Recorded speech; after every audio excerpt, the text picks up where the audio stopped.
Ladies and gentlemen, welcome to It's Rainmaking Time. This is Kim Greenhouse. I've invited Roberta Herzog, the author of the Akashic Records, Your Journey Through Time, and Ancient Wisdom Stories. So many of you had requested that I do another show with Roberta, and I'm very excited to have her back with us.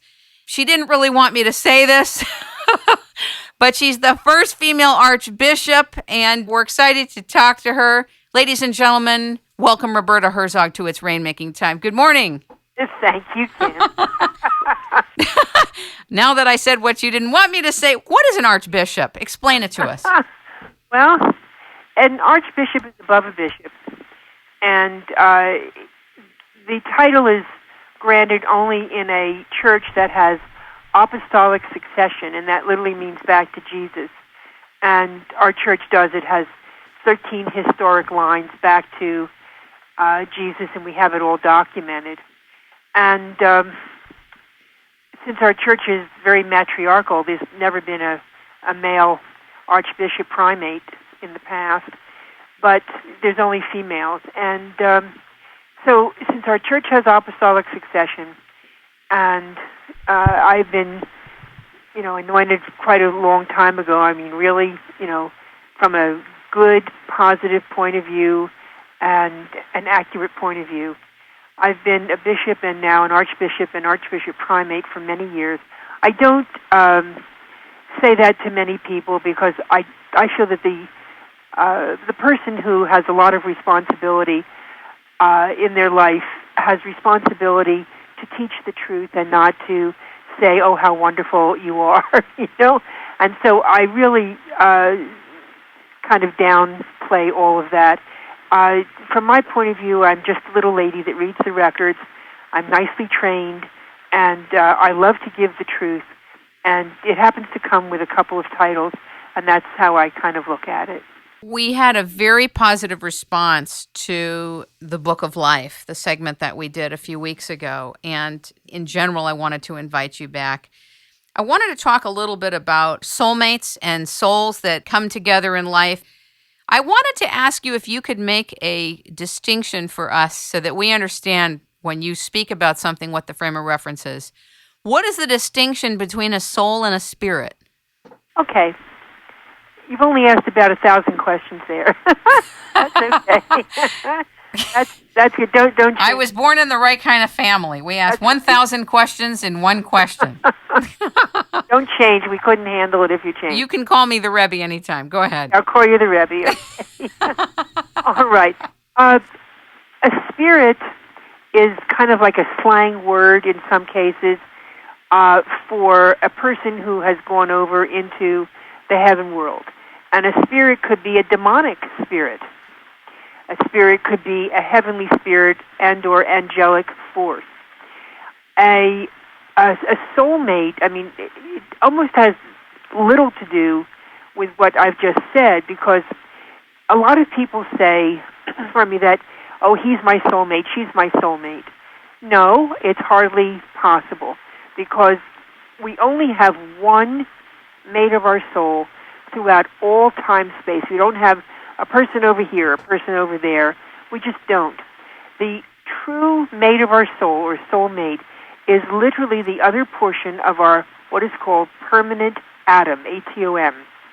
And the permanent atom looks very, very much like the Chinese yin-yang symbol. And if it floats up in front of you with your two spiritual hands, you can pull it apart and put it back together again. And this is exactly what our soul looked like when it was whole. And God basically created all of us as a whole atom with a positive or masculine and negative feminine polarity. Feminine and masculine not being good and bad. And so all of you out there listening to this show are either the positive masculine or the negative feminine portion of your permanent atom, whatever the sexual orientation that you have. If you're a man, you could be a male portion of the permanent atom inside, in which case you would be male-male. If you are a female portion of the permanent atom and female vibrating on the outside, that would make you negative-negative. However, there are people who are positive male inside and feminine outside, as on with the body. And there are people who are the opposite. They are feminine on the inside and masculine on the outside. And we have to understand all this in order to learn the lessons of life. You have to be fully functional. As I said, I believe in the last time that we were having the happiness of being with one another, you have never been a gorilla. This is absurd what they're teaching with evolution. You have never been a tree. You've never been a giraffe or a reptile or an amoeba. Why do so many of us believe it? Well, because Darwin, came up with a theory, and Darwin's right, and all of this, what he isn't. He is not right. We are not, as a matter of fact, we are descendant from God, and truly the gorillas, the simian, the entire simian line of evolution, are descending from us, not from them, and that's from Atlantis, and I can go into that in a little bit when we might discuss Atlantis. But let me just finish with this one, because it's a whole new interesting something to look at. And, a lot of people now are realizing that evolution is not a truth. And we've been teaching it for many, many, many decades as truth, and it is not. I've never, by the way, in all of the readings I've done, in thousands of readings, I have never seen a human being that is on the other end of the phone that has ever been anything less than a human being. I've never seen an orangutan out there. I've never seen a chimpanzee. I have never seen someone at a tree. This is absurd. All right, now that I've said my bit, I'll go forward. And so the soulmate is the other portion of your permanent atom. And God only allows maximum, now don't hold me to exactly this amount, but it's a little more or a little less, about 2,000 pairs of true soulmates to be on the earth at any point in time. And that means that there's for about 4,000 people, give or take, 20 or 30 people either way. And they are supposed to be together. They have a contract to be together. And they are together for the upliftment of humanity. And they work together as a unit, a pair of people, a unitary pair, to help humanity. Now, an example of soulmates, whether you like their philosophy of politics or not, it doesn't matter. It is Ronald and Nancy Reagan. I mean, everything he said, it's Nancy and I, Nancy and I.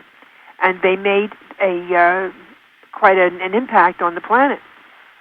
And so they were permitted to be together, even though they were married before, but they found each other, and look what happened after he met Nancy. And so the soulmates work with one another, help with one another, and they do everything to keep each other going, but they are literally the other portion of their permanent atom. When you say they come in by contract, can we just describe that? All right.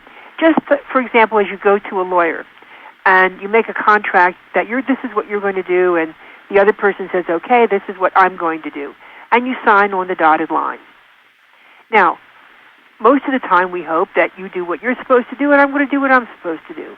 But that's why we have a lawyer. So what I see, and I call myself, this is with tongue-in-cheek, of course, a karmic lawyer. I deal in contracts.